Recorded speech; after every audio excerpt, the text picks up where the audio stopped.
Well, that was a hell of a World Cup.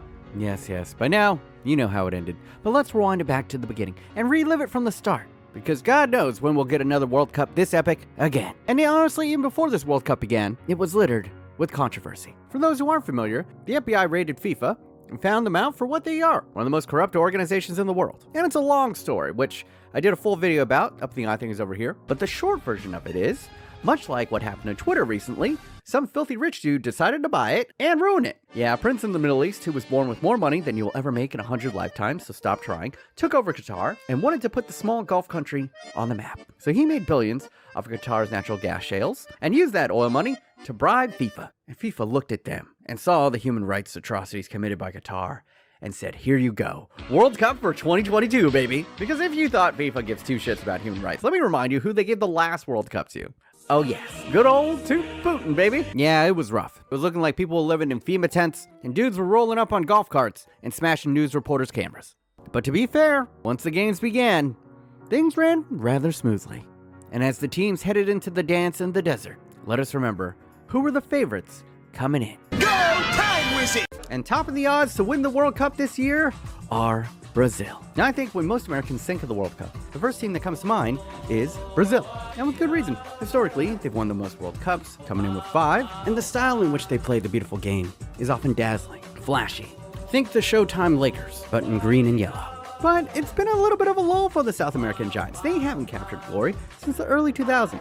But coming into Qatar, they are in scintillating in South American qualification. They will once again be spearheaded by Neymar Jr., who will be surrounded by a new wave of exciting but untested talent at this World Cup.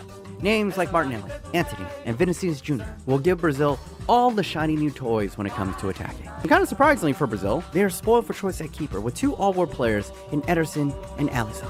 But make no mistake, this team is not exactly flawless. And listen, they're favorites for a reason. Neymar is always a monster when he dons the Brazilian number 10. But I just get this feeling that in a quarterfinal or in a semifinal, or God forbid the final, their defense might let in a goal or two. Or in one of these matches, they could struggle to find goals. And personally for me, I think the favorites are who the odd makers have as the second best chances to win the World Cup. And that team is Argentina.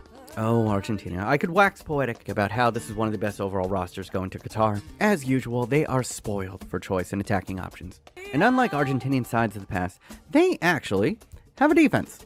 And they're not just good, they're fucking nasty. I'm not even kidding you. One of the defenders, Lisandro Martinez, his nickname is the Butcher. This defense, if they don't win the ball off you, they'll just destroy you instead. And now that they actually have a quality keeper for once, this is the best defense Argentina has featured in my lifetime. But this is all window dressing because the real story here is about one man. You know his name, Lionel Messi. The living legend has announced at the age of 35 that this will be his final World Cup. And pretty much everyone who isn't from Portugal or Brazil is going to be rooting for him. A win at this tournament would cement Messi as the greatest player to ever kick a ball, an honor that he already honestly deserves, but a World Cup win would silence any doubt forever. And while he was dog last year at PSG, this season has been a completely different story. We have seen him return to sensational form, a quality high enough that some are even saying that he is back to being the best player in the world. Now, Father Time has sapped some of his explosiveness, but his playmaking, dribbling, and finishing are just as game-shattering as ever. And then you factor in this team's form, which has been immaculate. You thought Brazil was good. Argentina hasn't lost a game since 2019. A pandemic has come and gone since the last time Argentina lost a football match. And you know, every player on this team will be on emotional meth trying to win this World Cup for Messi. And the entire country of Argentina will be transferring their chi to the Argentinian Goku to spirit bomb the fuck out of this World Cup.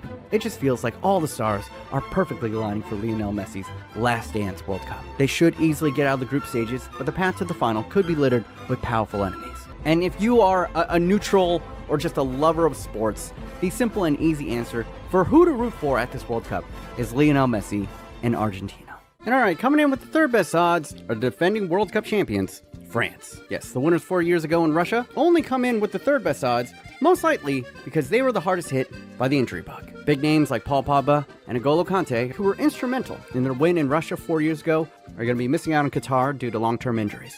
And beyond those two notable names, there's just been massive turnover with the squad, with many of the players that won the last World Cup missing out in Qatar due to injury, old age, or being shit. But don't count them out just yet, because here's the thing. France has so much talent that even with all these big names missing, they still have a shot to go back-to-back. These baguette-loving motherfuckers are stacking golden generation on top of golden generation over there. And the big name on the marquee is Mbappe. He's only gotten better since 4 years ago. He's probably going to be in the race for the Golden Boot Award at this World Cup. You got Antoine Griezmann. Well, let's be honest, he's sucked dick for club recently, but every time he plays for France, he becomes a goal machine. The biggest question is we've just never seen a lot of these kids under the big lights. But you could say the same thing about turning favorites Brazil or even Argentina. So France is going to go into this tournament with probably the most talented team from top to bottom. On paper, they have the best front three of anyone in this tournament, and thus, they have a chance to be the first back-to-back winners of the World Cup since 1962. And then, with the fourth best odds to win the World Cup this year, are the country that invented the sport, jolly old England. Now, after overperforming 4 years ago in Russia and coming runners-up at Euros 2020, you would think that there would be more hype around this team. I mean, for God's sakes, they had Pokemon do their fucking promo for Euros last year. But in dreary old England, there seems to be a bit of doubt about this team. Now, I can't tell if this is actually warranted or if it's just the ceaseless pessimism English people naturally possess. But I feel like they do have some legit concerns, because one of the best players, Reece James, was yet another victim of picking up an injury at exactly the wrong time. He's one of the best right backs in the world and will be sorely missed in this team.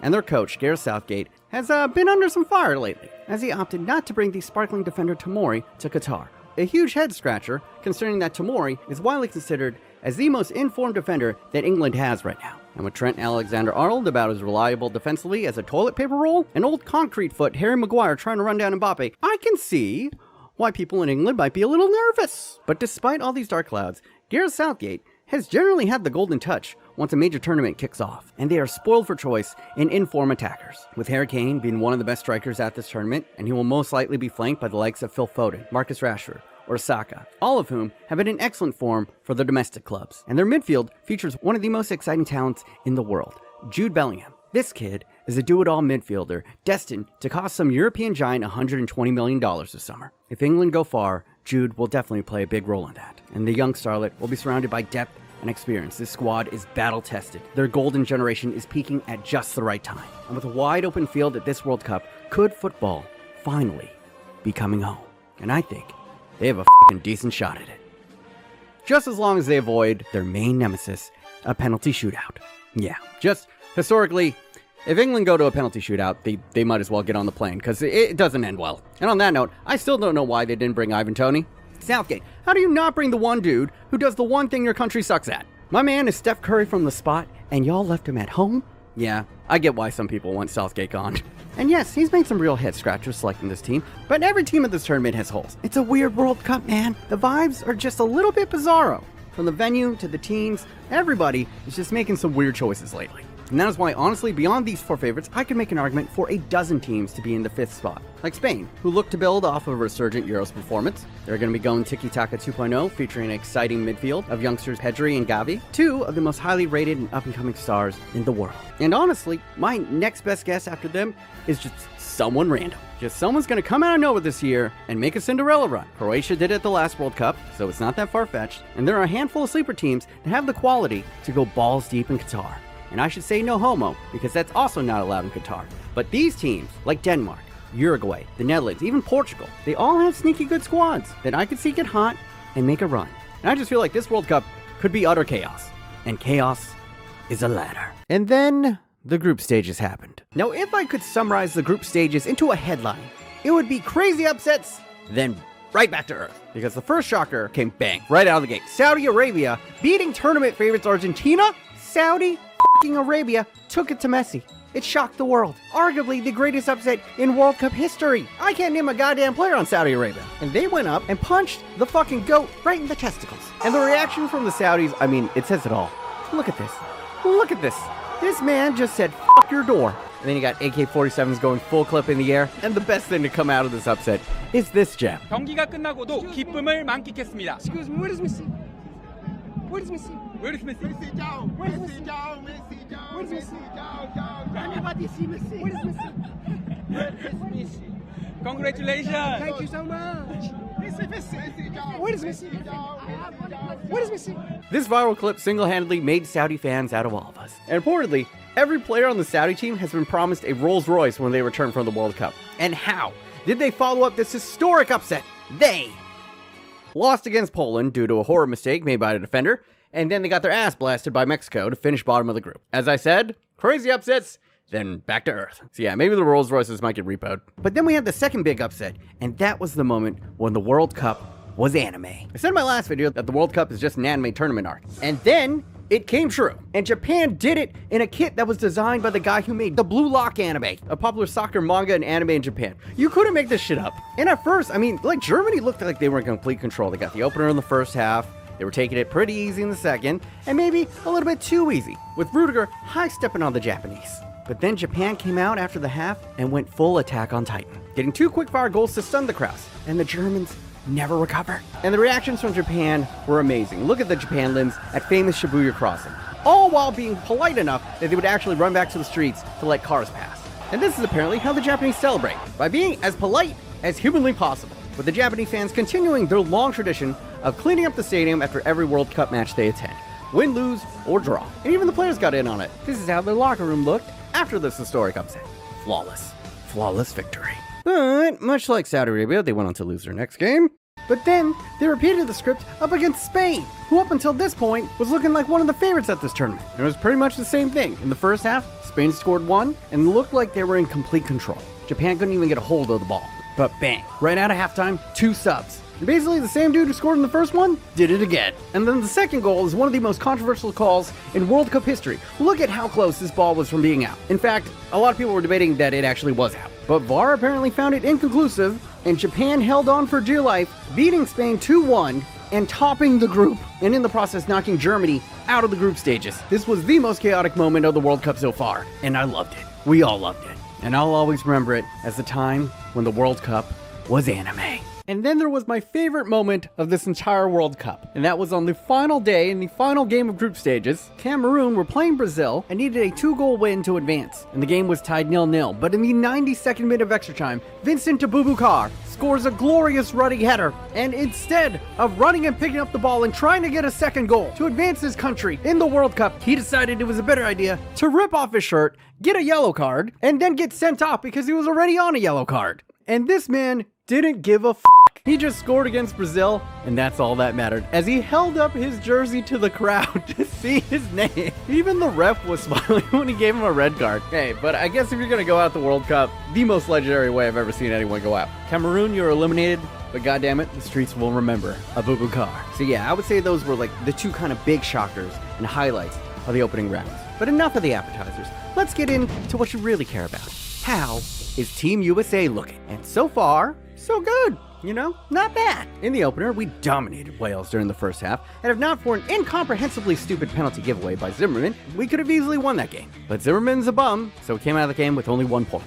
Their next match was against England, and in the lead up to that match, it was a toxic deluge on social media. After pummeling Iran, England fans were literally running through the streets naked. They were so hyped up that in England, all the talk wasn't if they would win against the US. It was only by how much they would win against the US. They thought they were going to absolutely batter us. And I hope to God, if you're American, that you just avoided Twitter before kickoff because it was a nuclear wasteland. And I mean more than usual. Any US men's national team post was just bombarded with English fans posting a million 9/11 memes. Like, goddamn. Chill, bro. Chill.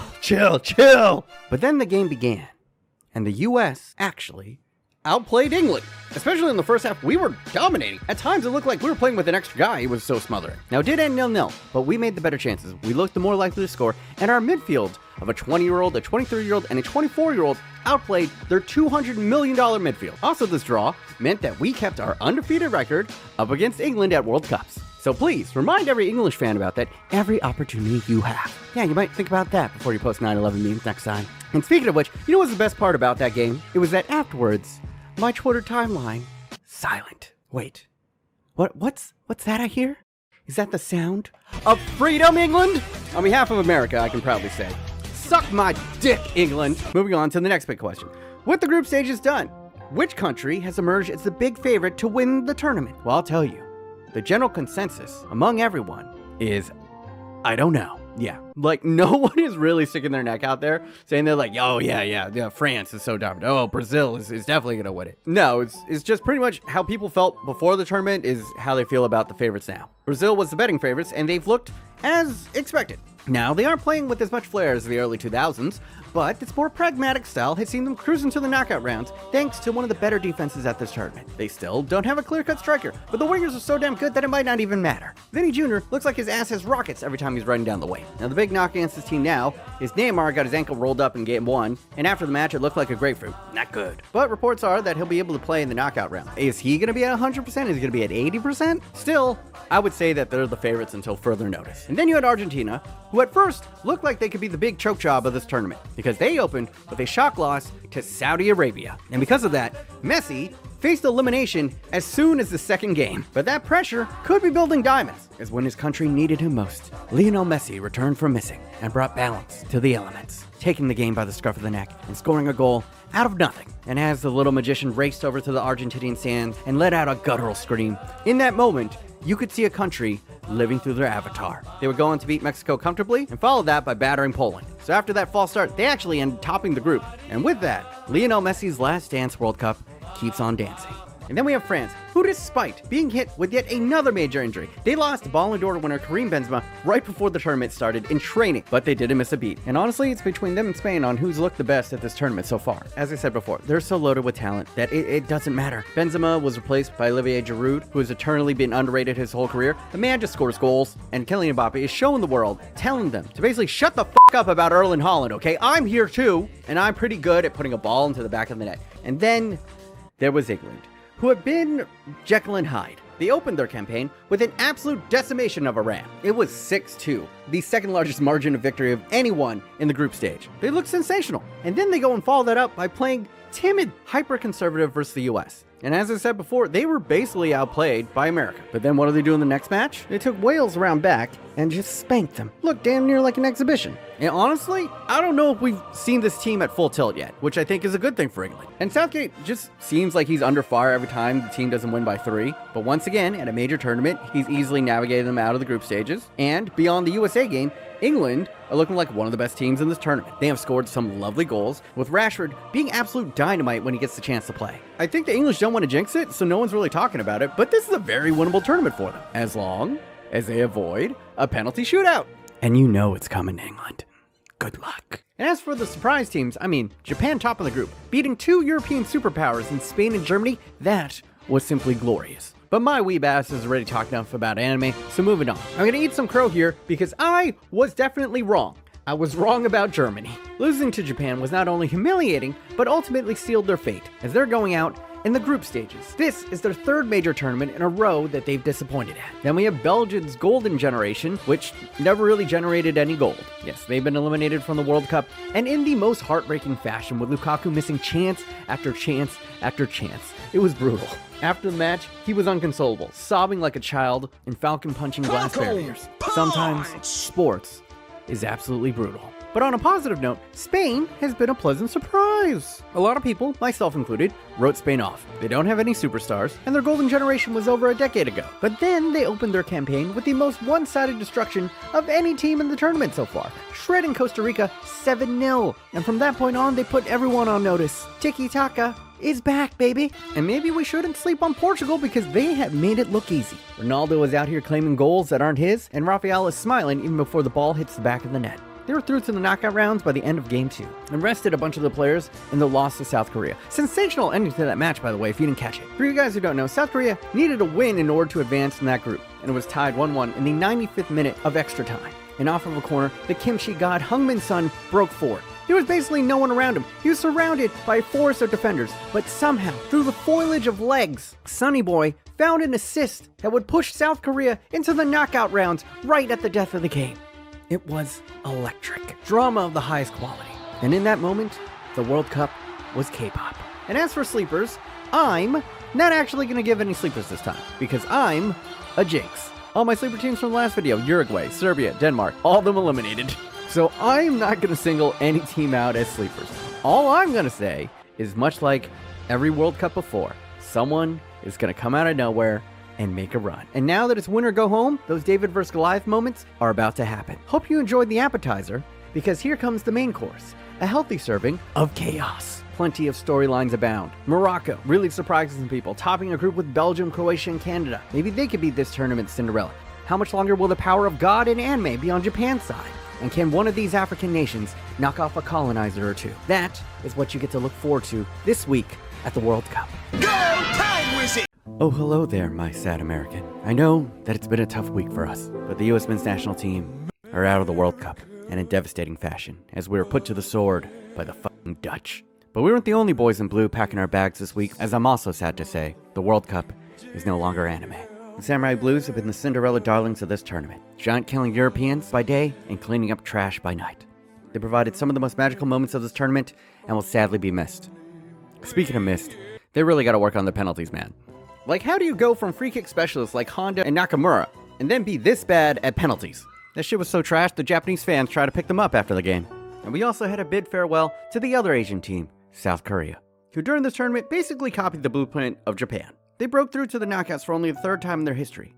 Heung-min Son donned the mask and played hero for a nation. And the power of BTS was on full display, on and off the pitch. And I'm not just talking about the song. Many of you might have missed this, but a random substitute on the Korean team had K-pop fans simping so hard that he went from 5K followers before the tournament started to now around 500,000 followers on Instagram after the tournament. All because he's hot, apparently.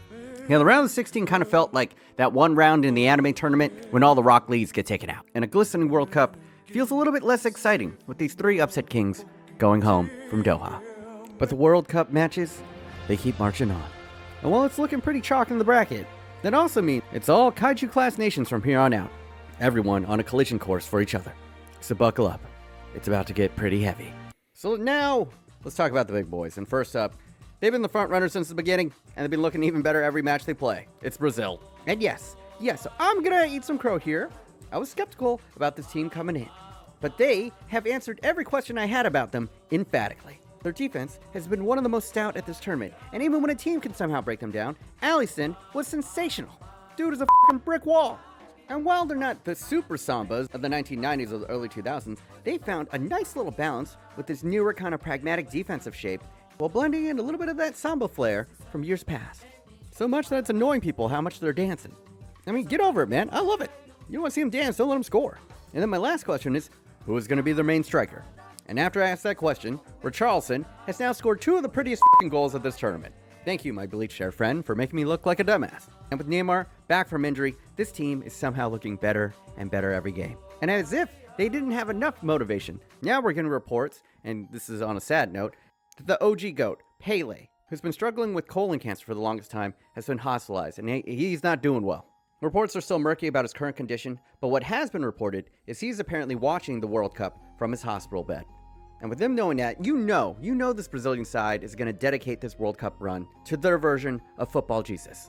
Now, in their way is the Croatia team that came runners-up 4 years ago. So they are no slouch. But I think, come on, it's Brazil. They're going to punch their way through to the next round and possibly a dream scenario matchup up against their eternal rivals, the Gary Oak to their Ash Ketchum, Argentina. In the round of 16, the Socceroos put up a good fight. They took Argentina down to the wire. But much like the other Rock Leagues of the tournament, they eventually had to make way for Naruto.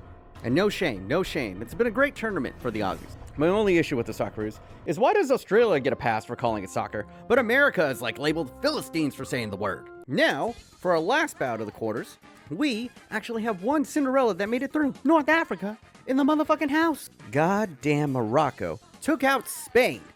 Hey, my friend! Hey, good luck. You are good team, huh? Airport this way. And don't get it twisted. Morocco just isn't a feel-good story. They aren't just a lucky Cinderella to make it this far. No. They are fucking ballin'. Because they are playing pretty much as good as anyone save Brazil at the moment. They have players, they are technically gifted, have an excellent set-piece taker, and have the pace to run by pretty much anyone. This team is a fucking problem for everyone at this tournament. And in a World Cup that has been ruthless to Cinderellas, Morocco has become the hunter. I said that all the Rock Leagues got eliminated, but this one just took off all his weights, and he is ready to fuck up Portugal. But, it's gonna be hard, because Portugal just 6-1'd a very underrated Swiss team. And they did it without starting their main man, Cristiano Ronaldo. Yes, there's trouble in paradise for Portugal, as Ronaldo was apparently benched for a petulant act that he committed and dissension that he showed toward the team after he was substituted halfway through the second half of the last game. And much like when they stopped starting him at Manchester United, the team looked better without him. Now, for many of my American friends, this is probably mind-blowing to you. Why would they not start Ronaldo? And the best way that I could say it is Ronaldo's in the twilight of his career, man. And not like a Tom Brady twilight. I mean like a LeBron James twilight. And I mean even more washed than that. And he simply is unwilling to accept it. At the start of this tournament, he forced his way off of Manchester United because he wasn't starting. And now time is flat circle because he's doing basically the same thing over at Portugal. And once again, it's backfired on him because the team is playing better without him. So barring injury, I don't see how he gets back into this lineup. And he was replaced by this 21-year-old who went on to go and score a hat trick while he just stared with a forced smile and a substitution bib on. You know this man was seething. My dude was this meme incarnate. But little did we know how much of an absolute banger the round of 8 was going to be. Yeah, that was one of the most sensational rounds of a World Cup I've ever witnessed. That's the stuff that makes you fall in love with the World Cup all over again. Upsets, last-second heartbreaks, legacies that were ended, and where legends were born. All right, so let's play it out as it happened. First game of the Final 8 was Brazil versus the 2018 runners-up Croatia. Now, Brazil came into this match in scintillating form, destroying the South Koreans in ways Kim Jong-un could only dream about. And Croatia has pretty much continued the strat from last World Cup, in which they drag a game into injury time and then clutch on pens. That's how they made the Final 4 years ago, and somehow they're still getting away with it. This team is pretty much running a Pokemon Showdown strat for 2 World Cups in a row, and no one can figure it out. And it was all going to plan with a 0-0 draw after regulation and deep into the first period of extra time, which is basically their version of overtime, when the script went tits up for Croatia. Every once in a while at a World Cup, a special player seizes the moment, and through a delicate triplet of passes, Neymar Jr. burst through the lines, rounded the keeper, and delivered a dagger to Croatian hearts. It was a goal worthy to win any match, in any World Cup. Neymar had done it. He had saved Brazil. He had saved Pele with that sensational goal. And the Croatians said, call an ambulance. But not for me! Because in the second period of OT, they found a goal out of their ass. And then it was game on. Right back into Croatia's realm. Because they stalled that shit out and went to pens. And once you're in pens, you're no longer playing the beautiful game. For all their flair and technical ability, none of that mattered anymore for Brazil. Because you don't use any of that when you're in a penalty shootout. You're no longer Brazil's realm. You're in Croatia's realm. And Croatia, they were born in it. Molded by it. They haven't seen a game end in regulation till they were but a man.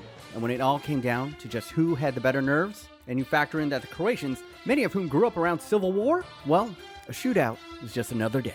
And from that point on, you knew what was going to happen. The Croatians smothered the Brazilians' dream, dead and buried in the deserts of Doha. And with that, a legacy was ended. Reportedly, Neymar said that he's going to retire after this World Cup. We'll see about that. He's probably got one more in him. As for Croatia, like the little dream stealers they are, looking to spoil yet another legacy. Yeah, this World Cup run for them can pretty much be summed up by this. I'm about to end this man's whole international career. And in the next round, let's be honest, they'll inevitably take Messi to extra time and bury his goat corpse in the desert as well. But moving on, because basically, Netherlands tried to do what Croatia is going to try to do in the next round. And if you didn't watch the Argentina versus Netherlands game, here's the only footage that FIFA will allow me to show.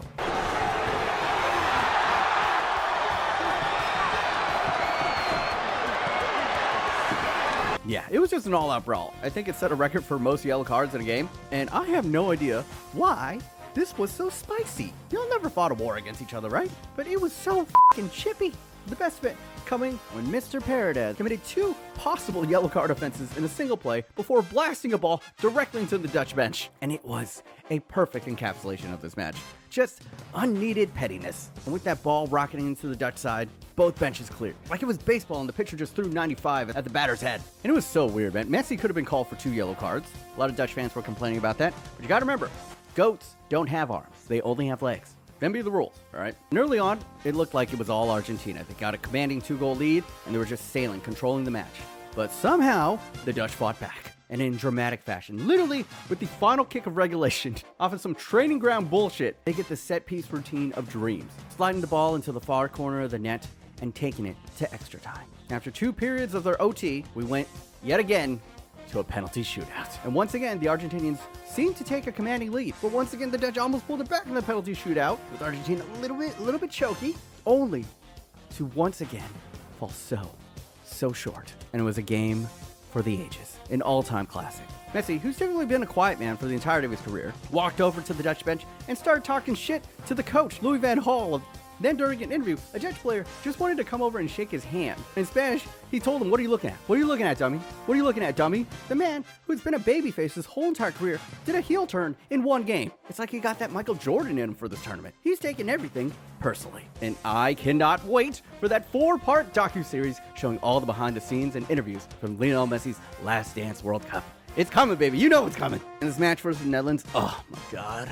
That episode's going to be gorgeous. This was a game that will live rent-free in our minds forever. The reason why the World Cup is so special. For everyone who says that Argentina yelling and screaming at the Dutch is everything wrong with the game, I couldn't disagree more. Because to me personally, there is nothing greater to watch in sports than when two teams f***ing hate each other. I live for the petty. And the Argentinians left no petty on the bus. From punting the ball into the bench, to the BM right into the faces of the shattered Dutch, and all the way to Messi calling a losing Dutch player a bozo and to look somewhere else, loser. Why were they so angry? Who cares? It was amazing to watch, and I'll remember it forever, because There are only two things I can't stand in this world. People who are intolerant of other people's cultures, and the Dutch. honestly, I don't get who's starting these narratives, because all I've been hearing people complain on social media is when a South American team dances, or when they yell in their opponent's faces after winning a penalty shootout. It's disrespectful. It's ruining the game. Really? Really, dog? But, every time England does it, no one bats an eye. I don't hear any complaints. Look at this dance. You understand how disrespectful it is to have Peter Crouch do a fucking robot on you? And I remember from last World Cup, when a couple of your players yelling in the faces of the losing team. But when a South American team does it, it's ruining the game. Okay. All I'm saying is, keep the same energy. Because you know, the same people moaning about this will turn around and hit the gritty every time they score a goal in FIFA. This is sport. It's simulated war as entertainment. If you don't want them to dance, then win. And because of the spice, it'll be all that much sweeter when you do. So I say, embrace the petty. Dance on the graves of your enemies. And then, in the next match, we had Portugal versus Morocco. And this match can be summed up as basically, a team united is greater than a team divided. Pretty obvious.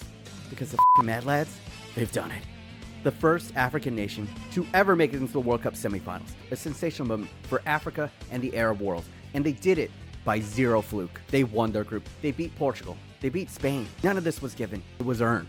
And when you see them play, on the counterattack, they look shot out of a rocket. Amrabat running the show in the midfield. Hakimi looks like the best fullback in the world right now. And Hakim Ziyech will make them a threat from any set piece. Oh, by the way, defensively, they conceded one goal the entire tournament. Defensively shutting down two powerhouse nations who have been scoring goals for fun before meeting the boys from Casablanca. That's right, their keeper has been f***ing Gandalf in front of them. None shall pass.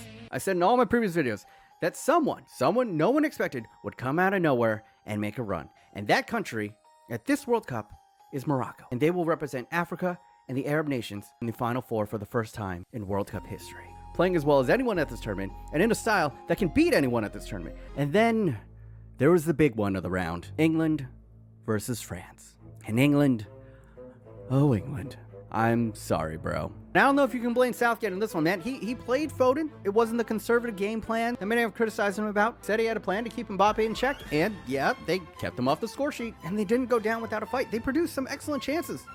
They just didn't convert. And France were kind of naive at defending at times, giving away multiple penalties, and they could have easily given away one or two more. But at the end of the day, as it is with England in so many tournaments, it came down to a penalty kick to decide their fate. And Harry Kane, who had already stepped up and daggered a pen early in the game, did the exact same routine. He stepped up, checked his socks, took a deep breath, and he swept through the ball, only for it to sail miles over the crossbar. And from that point on, everyone in the world knew that it was over. France kept on providing excellent service to Giroud, and he finally committed one. Tchouaméni went full Pogba and scored a screamer from outside of the box, and just like that, the defending champs are moving on. As for England, another sensational tournament run cut short in an all too familiar fashion. A sickeningly bitter defeat against a historic rival in a World Cup that was very winnable for them. I have nothing snarky or snide to say to the English fans. All I can say is my condolences, because this is a generationally bitter pill to swallow. As for the French, the talent won out again, man. It was just too OP.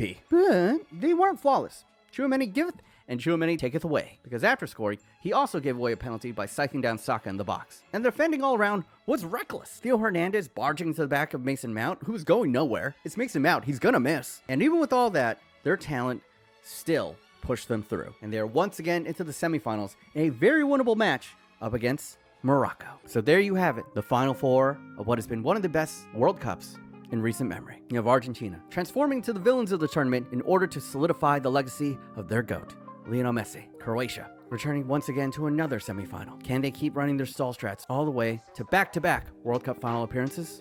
We'll see. Can France's insane talent pool carry them to become first back-to-back World Cup champions since 1962? And Morocco, bearing the flag for the African and Arab world, desperately running from the clock striking midnight on their Cinderella run. This is what you wait 4 years for. And first up, what is Argentina versus Croatia? Now, Croatia got here by continuing their strat from 4 years ago. For you guys who don't know, they were runners-up at the World Cup in Russia, and they did it by pretty much stalling out games until it was a penalty shootout, and then clutching on pens. Took out tournament darlings Japan. In the last round, they took out tournament favorites Brazil, and they were looking to employ the same strat up against Messi and Argentina. Their stalwart defense was a puzzle that no team had solved, except for France 4 years ago. But Argentina finally tried something that no other team had, and that was to run right down the middle, like multiple times. And that somehow worked. I don't know how, and I didn't see this coming. But all kidding aside, the Argentinians caught the Croatians napping for a split second, and that's all it took. A single ball over the top unlocked their safety vault of a defense, and it led to them giving away a penalty, which Lionel Messi claimed. He stepped up, took a deep breath, and absolutely murdered this thing into the top corner. And he looks like a man on a mission. Which, I mean, you would expect from someone who many have labeled the GOAT. But this might surprise a lot of Americans. As flawless as Lionel Messi's club career has been, his international career has been quite human. You gotta remember, he only captured his first international trophy last year in the Copa America. And yes, he's made a World Cup final before, but I would say far away, this World Cup has been his most influential of any of his major tournaments. Because after that shock loss to the Saudis in the opening game, where people were literally asking, where's Messi? Well, a little Argentinian turned around and said, I'm right fucking here. Because he has been on a tear since. He is now joint tied with Mbappe for the Golden Boot race, and he has been playing fucking angry. And it's all at the cost to get him and this country to this moment, this final. And when you saw him sink that penalty versus Croatia, you could feel the venom coursing through this man's veins. And energized from this goal, Argentina would push their advantage. When minutes later, another run right down the middle by Julian Alvarez, who's been having a sensational tournament so far, got a series of insanely lucky deflections, not only bouncing right back into the path of him multiple times, but the ball propped up perfectly for a deft little dink past the Croatian keeper. And when we saw that happen, you could just feel that the football gods were with the boys in sky blue this day. As the Croatians, who had been comeback kings all tournament long, just didn't have any more rabbits to pull out of their magic hat.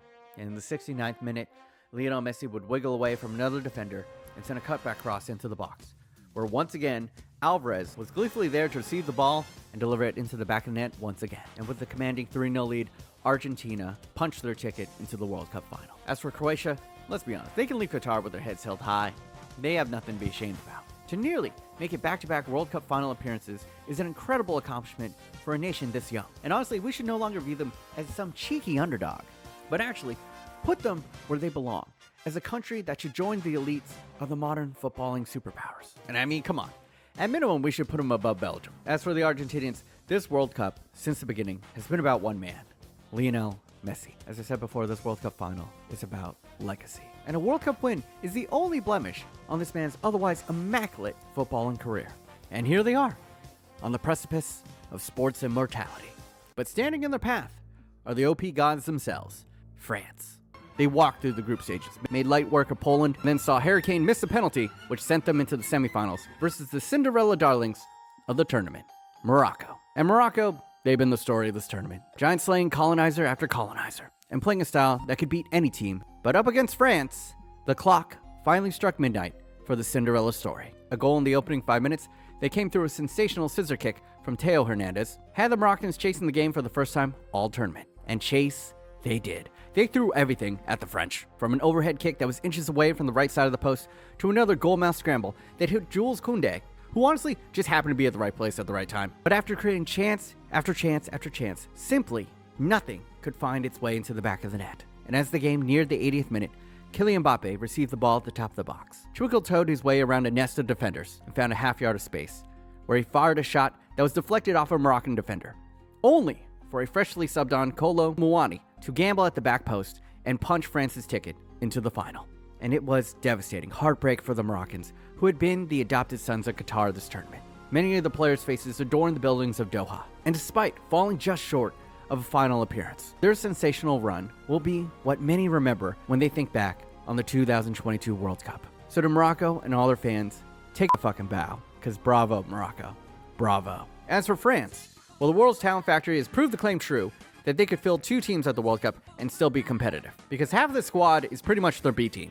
Make no mistake, this is a very different starting 11 from the lineup that won it all in Russia. But what has stayed the same is their main sparkling talent. Kylian Mbappe is right there with Messi as joint contenders for player of this tournament. A constant terror on the left side of the pitch, but he has evolved from the player that he was 4 years ago. He was always one of the fastest human beings on the planet, but now he's combined that blinding pace with a variety of dazzling tricks and a deadly array of shots that has taken him from Charmander to Charizard over the past 4 years. And with Messi and Ronaldo in the twilights of their careers, Mbappe and Erling Haaland look all but destined to become this next generation's GOAT caliber players, and possibly the sport's next great rivalry. And to possibly secure a second World Cup while keeping Lionel Messi from winning his first, well, that's how legends are made. The final on Sunday is more than just 2 nations battling out for bragging rights for the next 4 years. It is the past and future of the world's game colliding, and after those 90 minutes plus on Sunday, legacies will forever be broken or made.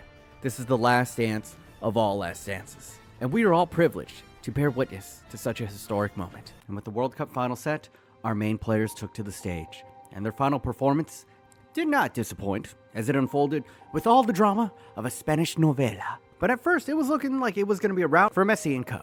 The first half was all Argentina, with France looking completely lost. And in the 20th minute, Di Maria caught a naive Ousmane Dembele napping for a split second. And as he turned him around, he slowed down his pace, tangled his legs, and won a penalty off of him. And just like that, Lionel Messi was on the penalty spot, with his legacy and his country all on the line. And none of that pressure mattered for the diminutive Argentine, as he coolly slotted it home. Not even a hint of nerves. Just a man dialed in to a singular purpose. And then 13 minutes later, Argentina would put together one of the best team goals of the tournament. This thing was a work of art. A string of one-touch passes with Lionel Messi starting the counterattack would slice open the butthole of the French, sending a streaky McAllister in on net, who would then unselfishly play it across the box to an unmarked Di Maria, who struck the ball into the ground, bouncing over a charging Hugo Lloris. And as the ball found the back of the net, the majority Argentinian crowd of the stadium went from cacophonous to ravenous. Oh my God! Okay, it's happening. Procedure, everyone. What's the procedure? Stay calm! It felt like a coronation. Messi was on his way to his fairy tale ending. And you gotta remember, it was a big gamble playing Di Maria in this final, especially after missing all of the knockout round. But after 35 minutes, his inclusion seemed like a stroke of masterclass. On the other side, Didier Deschamps was so frustrated that he didn't even wait for halftime to make some changes. And when that halftime whistle blew, honestly, the French couldn't be happier. They had been thoroughly outplayed and would need a colossal effort to even get back into this game. And all that pre-match hype of Messi versus Mbappe seemed comical at this point. Messi had been instrumental in Argentina's 2 goals, and Mbappe had barely touched the ball. So at a halftime, France made even more changes, but still, nothing was working. Until the 78th minute. Kolo Muani would prove super sub once again, using his pace and strength to simply outrun Otamendi and force him into a penalty, completely against the run of play. And now it was Mbappe's turn to feel the pressure of the penalty spot, but he stepped up and daggered it home. And just like that, it was game on. France were back in the game, with 10 minutes left in regulation, but they wouldn't even need that long. In fact, 90 seconds later, Kingsley Coman would pick Messi's pocket, and a series of passes found its way to Mbappe. And after a give and go with Thuram, the ball was set up for Kylian, who had all the work to do to hit this first time on the volley, and he timed it to perfection. With so much venom on the shot that even Martinez's palm couldn't deflect it wide. Mbappe would wheel away from the goal and let out a series of explosive screams. France had gone full Undertaker, from being dead and buried to becoming unkillable, and they sprung to life. They had the legs, the momentum, and the most dangerous man in Doha, Kylian Mbappe. And from this point on, it was chaos. Both teams produced game-winning chances in the final minutes of injury time. But at the end of regulation, we were tied 2-2. And in the first period of extra time, Argentina turned the tables, besieging the French, but incapable of finding a way through. And thus, it was still tied going to the second period. And if you thought it was chaotic before, the second period of extra time at this World Cup final was a different realm. Chances were just flying, back and forth. It was completely wide open. Both teams were just flinging themselves at each other with reckless abandon. No one was playing for penalties. And then, a moment of magic. A series of passes would unlock the French defense, and Lautaro Martinez was through on net. And he did what he had done all tournament long. Just completely f*** it up, not convert. The man was Lukaku in disguise for Argentina, all tournament. But he did at least force a deflection that would fall to the feet of who? Who else? It had to be him, Lionel Messi.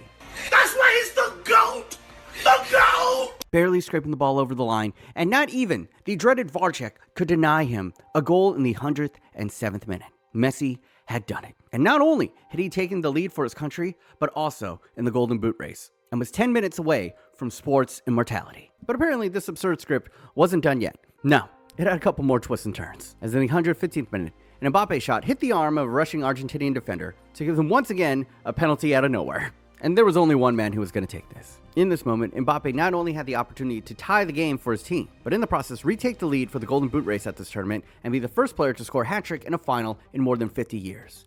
And all that pressure was like air on this young man's shoulders, because Mbappe would play spoiler once again, sending Martinez the wrong way and saying "F you" to his PSG teammate. "Your time is over, old man. The future is now." And then, just because more chaos ensued, there were multiple moments that could have easily won the game for either side. But then, in the 123rd minute of injury time, in the second period of extra time, a hopeful ball over the top answered the prayers of the French, as an Argentinian defender completely misjudged the ball, falling to the ground, leaving Kolo Muani free one-on-one with the keeper, Emi Martinez. And as he drove the shot low and true, Emi Martinez split his legs open, wide enough to make a stripper at Magic City proud, and delivered the kick save of God for Argentina. It's the greatest save in World Cup history. Make no mistake, France should have won it in that moment. But destiny was a fickle mistress this day, and she decreed the most epic World Cup final in history would be decided by the cruelest of fates, a penalty shootout.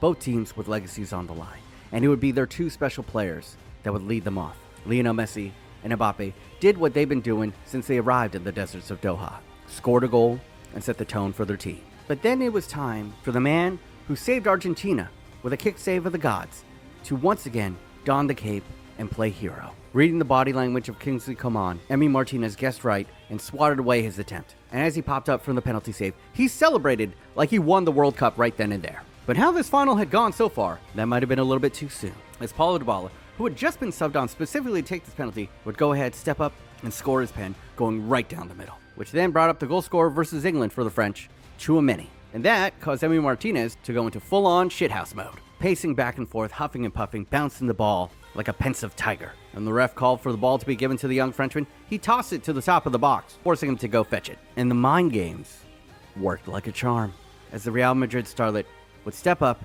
and drag the ball wide of the post. And with that, Argentina were up 2 in these penalties. The shootout would continue with everyone making it from that point on, but with 2 penalties down, it would be up to Gonzalo Montiel, who with one kick would give Messi and Argentina what they have desired for their entire lives. And as he stepped up, he took a breath and he swept through the ball.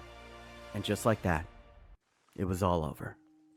A month in Qatar, one of the all-time World Cups, and the greatest World Cup final ever played, was all over. Lionel Messi and Argentina were world champions. He had finally done it.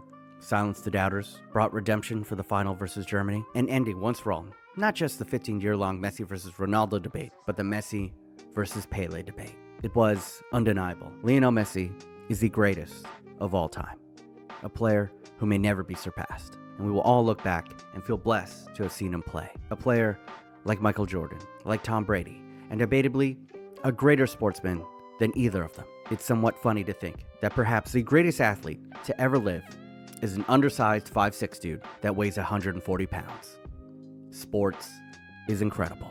And in retrospect, this script seemed like it was written in a Hollywood office. A World Cup full of drama, twists and turns, controversy. All of it was wrapped up and delivered once again in one final match. And whatever Qatar paid to host this World Cup, they got every f***ing penny worth. There'll be so many stories to remember the World Cup in the desert by, but only one image that it deserves to go out on. No, not that one. Not that one. Stop it. Stop it, Emmy. But this one, they'll be etched in our minds forever. Congratulations to Lionel Messi and Argentina. You're legends forever. Hey guys, thanks for watching. Had a lot of fun making this and having a look back at the greatest World Cup of my lifetime. Hope it's a dope digital scrapbook I can show my kids one day. And for you guys who don't know, it's been a crazy 2 months for me. From the channel being deleted right before the World Cup to now, we just hit 300K. So from the bottom of my heart, I want to say thank you. Thank you to every single one of you guys. I'm so grateful to do this for a living, and I'll never forget that I'm nothing without you guys. But also an extra thank you to all my patrons, keeping me alive and well and helping getting these videos faster. I'm going to take a little bit of a break in January, and then I'm going to be back at it with more content coming to you soon. And of course, RIP to the OG GOAT Pele. And until next time, I love y'all. Peace out.